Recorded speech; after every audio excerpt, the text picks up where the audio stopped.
Apa yang saya harus lakukan untuk menemukan jati diri saya? Oke ya. Jadi kita itu perlu mengenali diri kita siapa. Kok kita seperti ini? Siapa yang mengadakan diri saya dan siapa diri saya? Itu perlu kita ketahui. Nah, bila mana kita sudah mengetahui, oh ternyata kita ini manusia. Oh, manusia itu ternyata ciptaan. Nah, ciptaan ini siapa yang menciptakan? Ya, setiap orang itu memiliki Tuhan. Tuhanlah yang menciptakan kita. Bagi orang yang muslim, mungkin Allah lah yang menciptakan. Bagi orang di luar muslim, ya memiliki jawaban termasing-masing. Nah, di sini bagaimana caranya supaya kita bisa menemukan jati diri. Jadi jati diri itu sebenarnya ada di dalam diri kita sendiri. Kita itu hanya perlu untuk mengoreksi apakah kita mau mengoreksi diri, ya. Nah, jadi kita tanya dulu, ada berapa unsur di dalam diri. Nah, ada beberapa orang yang si A menjawab unsur di dalam diri itu hanya satu, yaitu jasmani. Dan ada orang lain yang mengatakan, katakanlah itu si B. Si B itu mengatakan ada dua, jasmani dan rohani. Dan ada juga yang mengatakan, katakanlah si C. Si C itu menjawab bahwa unsur di dalam diri manusia itu ada tiga, jasmani, rohani, dan nafsiyah. Nah, di sini saya tidak menyalahkan dan semuanya benar, tidak ada yang salah. Hanya semuanya belum sempurna. Nah, siapa yang sempurna? Nah, yang sempurna itu adalah yang tiga, jasmani, rohani, dan juga nafsiyah. Dan nafsiyah ini yang dekat sekali antara nafsu dan pikiran. Jadi, segala sesuatu yang ada di bumi ini tidak jauh dari pikiran dan perasaan. Sakit itu bisa dikarenakan pikiran dan perasaan. Bila mana kita berpikir positif, itu hasilnya akan menghasilkan hal yang positif.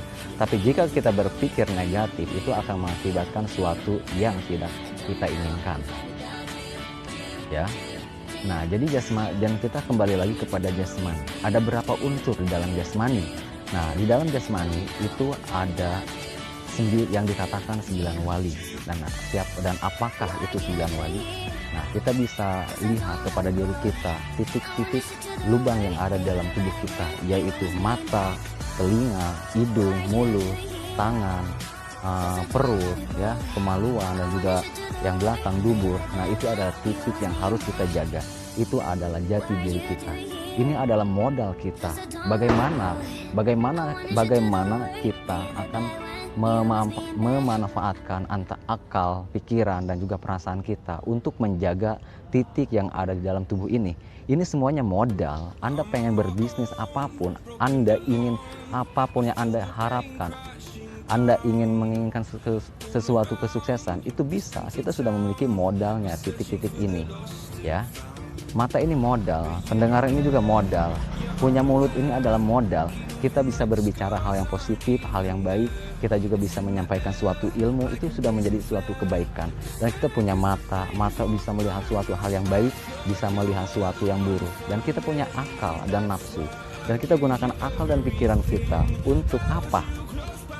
Ya, untuk melihat suatu yang baik, untuk mendengar suatu yang baik, dan untuk menyampaikan suatu yang baik. Itu yang harus kita jaga, ya. Banyak sekali di luar sana yang belum memahami tentang dirinya sendiri.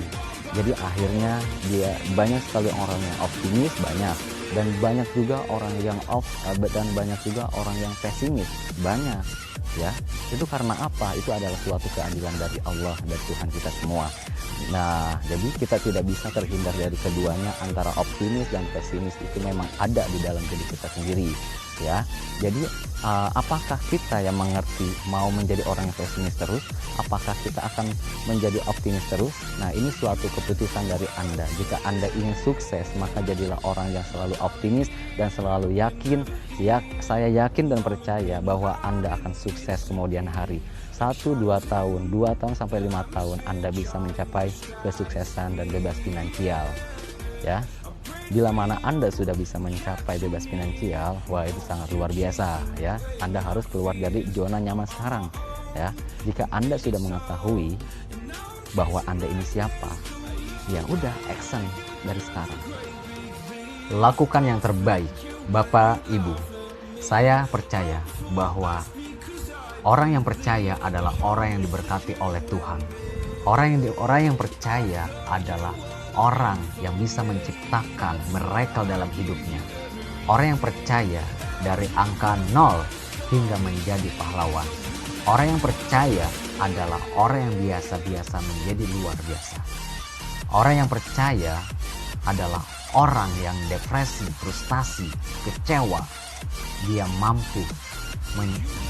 mampu mewujudkan impiannya dan membuktikan kepada mereka yang meremehkan Anda sukses, ya, dan Anda yakin percaya Anda sukses.